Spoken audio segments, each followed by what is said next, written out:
கர்த்தருடைய பரிசுத்த நாமத்துக்கு மகிமை உண்டாவதாக. இன்று நாம் தியானத்துக்கு எடுத்துக்கொள்ள இருக்கிறதான வேதவசனம் மத்தேயு எழுதின சுவிசேஷம் 14ஆம் அதிகாரம் 30ஆம் வசனம். ஆண்டவரே, என்னை இரட்சியும் என்று கூப்பிட்டான் பேதுரு. ஆமென். இங்கு இயேசு கிறிஸ்து 5 அப்பம் 2 மீன்களை ஆசீர்வதித்து அதன் பின்பு ஜனங்கள் 5000 பேர்கள் சாப்பிட்டு திருப்தி அடைந்த பின்பு சீசர்கள் கெனசரேத்து நாட்டிற்கு போக படவில் ஏறி போகும்போது வழியில் படவு நடுக்கடலிலே எதிர்காற்று பலமாக இருந்தபடினால் படவு அலைகளினால் அலைப்பட்டு விட்டது. மற்றும் அன்று இரவு 4ஆம் ஜாமத்தில் இயேசு கிறிஸ்து சீசர்கள் சென்று கொண்டிருந்த அந்த படவின் இடத்திற்கு கடலின் மேல் நடந்து வந்தார் என்று பார்க்கிறோம். முதலில் சீசர்கள் கடலின் மேல் நடந்து வந்த இயேசுவை பார்த்து நடு இரவு நேரமாகையால் பயந்து அலறினார்கள் சீசர்கள்.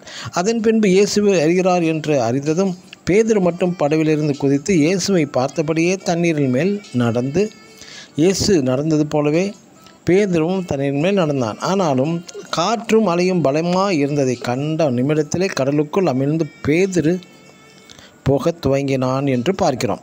முதலில் பேதுருவின் விசுவாசம் கடலின் மேல் நடக்க செய்தது பேதுரு இயேசுவை நோக்கி சென்றதினால். ஆனால் பேதுருவின் கண்கள் இயேசுவை விட்டு விலகாமல் கடலை பார்த்தபோது அமிழ்ந்து போக துவங்கினான். பேதுரு கடலுக்குள் அமிழ்ந்து போகையில் தன்னுடன் படவில் பயணம் செய்ததான நண்பர்களின் சீசர்களுடைய ஒரு பெயரையும் அழைத்து என்னை இரட்சியும் என்று கூப்பிடாமல் இயேசுவை மட்டுமே கூப்பிட்டார். சரியான நேரத்தில் சரியானபடி ஆண்டவரே என்னை இரட்சியும் என்று கூப்பிட்டதினால் பேதுரு காப்பாற்றப்பட்டான். சங்கீதக்காரன் இதை 60ஆம் அதிகாரம் 11ஆம் வசனத்தில் மனுஷனுடைய உதவி விருதா என்கிறார். இன்று அநேக கிறிஸ்தவ தேவ பிள்ளைகள் தங்கள் சோதனைகள் பிரச்சனைகளிலிருந்து விடுபட நிவாரணம் தேடி மனிதர்களிடமே சென்று மறுபடியும் பெரிய பெரிய சிக்கல்களில் மாட்டி தவிக்கிறார்கள்.